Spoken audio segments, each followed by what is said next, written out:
Bonjour à tous, je vais vous proposer une correction de l'exercice d'automatisation numéro 4 du thème 2 sur les ondes qui nous environnent. Première étape, avant de résoudre l'exercice, il faut lire attentivement l'énoncé et bien l'analyser. Alors on nous parle d'une pierre qui tombe en un point O. Il est là, le point O. Ce point O est situé à 20 mètres de la rive. Ça veut donc dire que la distance qui sépare ici la berge du point O est de 20 mètres. À mi-chemin, vous avez le bouchon. À mi-chemin, on a donc une distance de 10 mètres à la fois entre le point O et le bouchon et entre le bouchon et la rive. La pierre va tomber dans l'eau au point O, ici, et il va y avoir une perturbation qui va se propager de proche en proche, donc de part et d'autre du point O.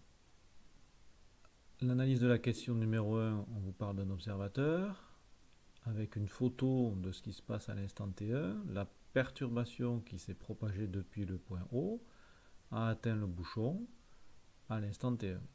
Cet instant T1 est indiqué dans l'énoncé. Il est 15h00. On vous a donné la vitesse de propagation de l'onde, 0,5 m par seconde.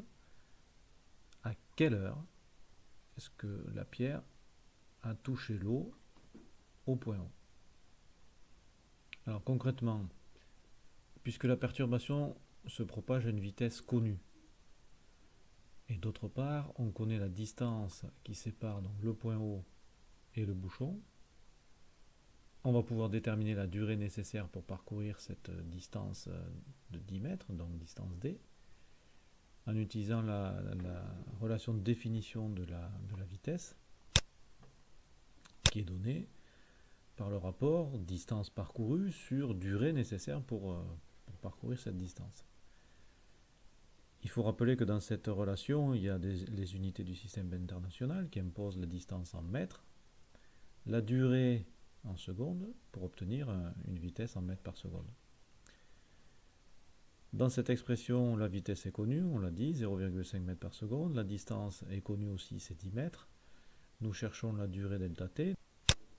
Si on transforme l'expression, on obtient delta t égale à d sur v, soit un rapport égal à 20 secondes. 20 secondes, c'est la durée nécessaire pour que la perturbation partant du point O atteigne le bouchon. Si la perturbation atteint le bouchon à 15 heures, ça veut dire que la perturbation qui a démarré en haut, elle a eu lieu avant.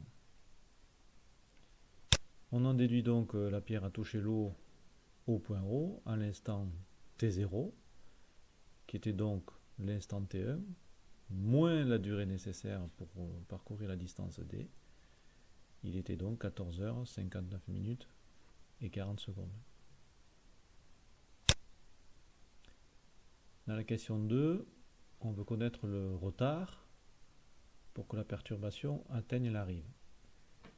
On peut reformuler cette question sous la forme: quelle est la durée nécessaire pour que la perturbation atteigne la rive à partir du bouchon.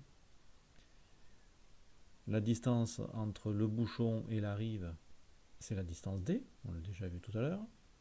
La perturbation se propage toujours à la même vitesse, vitesse V de 0,5 m par seconde. La relation à utiliser est donc la même que précédemment. Le rapport distance parcourue sur durée. Comme précédemment, on va en déduire la durée nécessaire delta t. Avec les mêmes valeurs numériques que précédemment, on trouve 20 secondes. Cette correction de l'exercice d'automatisation numéro 4 est terminée. À bientôt.